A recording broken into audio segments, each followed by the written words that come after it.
Magpalit nga pala ako ng tubig sa mga alaga nating hito sa drum. Nagbara yung gripo na labasan sana ng tubig ng ating drum kaya't mano-mano ko na lang ito na nilimas. Malaki na nga sila at gusto ko sana hawakan itong isa kaso madulas. Naka-ready na yung ipapalit ko na tubig. Nasa 7 liters ang bawat laman ng galon. Hindi kailangan na punuin natin ang drum ng tubig. Ang mahalaga ay 2 to 3 times a week natin itong papalitan.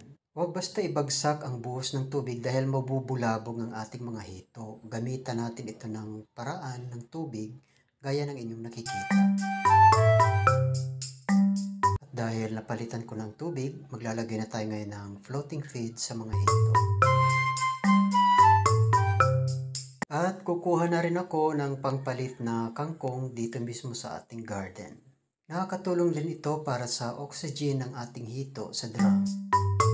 Sana na-inspire ko kayo sa ating video at subukan nyo rin upang balang araw inyo rin itong kakainin. Salamat!